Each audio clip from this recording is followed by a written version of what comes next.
Nah, apa aja nih faktor-faktor yang mempengaruhi pertumbuhan ekonomi suatu negara? Kata kuncinya di definisi yang tadi kita udah bahas tuh di video sebelumnya ya, yaitu apa? Pendapatan nasional ya, pendapatan nasional.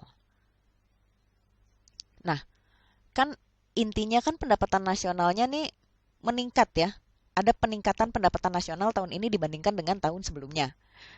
Yang memungkinkan untuk peningkatan pendapatan nasional tuh apaan aja sih? Masih ingat nggak kenapa kita belajar ilmu ekonomi? Ini faktor-faktornya sama nih. Em, Misalkan sumber daya alam. Sumber daya alam itu pasti mempengaruhi pertumbuhan ekonomi secara langsung. Kenapa? Karena kayak contohnya apa ya? Tambang deh. Kalau kayak kita nih punya tambang batu bara misalnya. Di Indonesia ada tambang batu bara. Nah, itu kan bisa diolah menjadi bahan bakar misalkan gitu, atau bahkan bisa dijual sebagai komoditas gitu ya.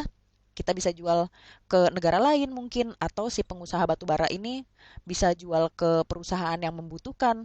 Nah, itu kan akan meningkatkan pendapatan nasional ya, karena merupakan salah satu faktor produksi kan si bahan bakar itu kan. Sumber daya alam biasanya termasuk faktor produksi. Terus apalagi nih yang merupakan faktor produksi yang bisa meningkatkan pendapatan nasional? Ya pastinya lah sumber daya manusia. Ini kan faktor produksi ya. Sumber daya manusia yang terampil, skilled labor gitu, mereka pasti akan bisa kerja dengan lebih efisien dan efektif sehingga outputnya pun akan meningkat. Ya nggak? Terus kalau ada sumber daya manusia, salah satu faktor produksi apa? Modal ya. Dengan modal yang tinggi, ya lo bandingin deh kalau perusahaan punya modal yang kenceng dibandingin sama perusahaan yang nggak ada modalnya. Pasti bakalan lebih maju perusahaan yang modalnya gede, ya kan? Karena terus dia jadi bisa memproduksi barang lebih banyak, bisa beli mesin yang lebih canggih misalnya gitu ya. Nah, ngomongin mesin, ini juga merupakan salah satu faktor yang mempengaruhi pertumbuhan ekonomi nih.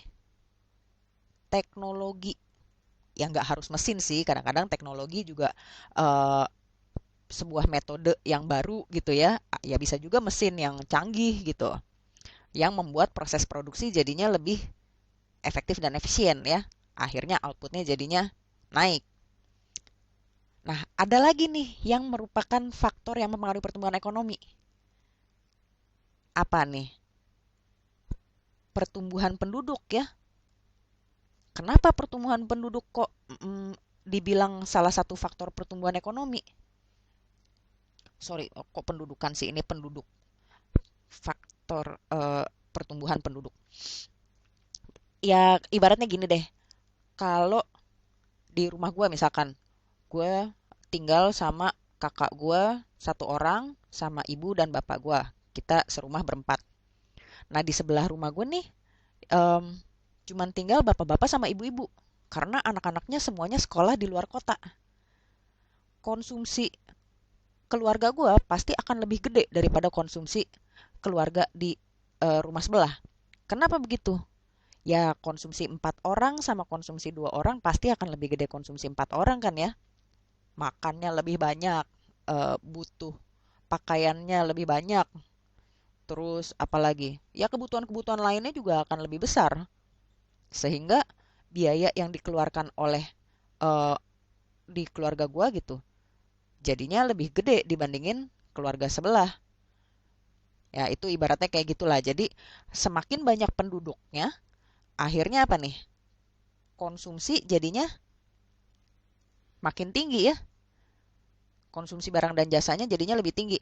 Nah, inilah kelima faktor yang mempengaruhi pertumbuhan ekonomi.